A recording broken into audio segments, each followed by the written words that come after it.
اے اللہ، اے ہمارے رب، اے کون و مکان کے مالک، ہم تیری بارگاہ رحمت میں دعا کے لیے ہاتھ اٹھائے ہوئے ہیں، ہم پر کرم فرما۔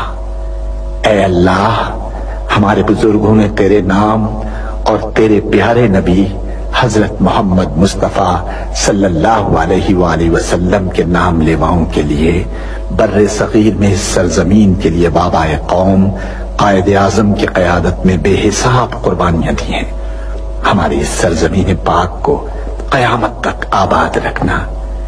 اے اللہ، ہمیں نفرتوں کی آگ سے بچا لے، ہمیں باہمی محبت اور خلوص کی دولت عطا فرما، ہماری غلطیوں کو معاف فرما۔ ہم اپنے گناہوں سے توبہ مانگتے ہیں، ہماری توبہ قبول فرما۔ اے اللہ، پورا ملک، خاص طور پر یہ معصوم بچے تیری بارگاہ رحمت میں دعا کے لیے ہاتھ اٹھائے ہوئے ہیں۔ اے اللہ، ان معصوم بچوں کی دعاؤں کے طفیل اس سرزمین پاک کو آنے والی نسلوں کے لیے محفوظ اور مبارک کر دے۔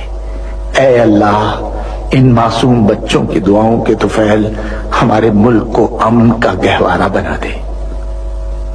اے اللہ، دشمنوں کے شر سے ہمیں محفوظ رکھ۔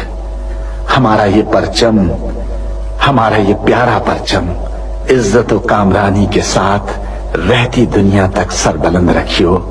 اے اللہ، اپنے رحم و کرم سے اور اپنے فضل سے اس سرزمین پاک کو معدنیات اور قدرتی وسائل سے مالا مال فرما دے۔ اے اللہ، اے ہمارے پروردگار، پاکستان کے ہر شہری کا دل تعصب، گروہ بندی اور فرقہ پرستی کے گھناؤنی خیالات سے پاک ہو، اور وہ ہر فرقے اور ہر طبقے کے بھائیوں کے ساتھ محبت و آشتی اور امن و سکون کے ساتھ رہے۔ اے اللہ، ہم سب کو حلال کی روزی حاصل کرنے کی توفیق عطا فرما۔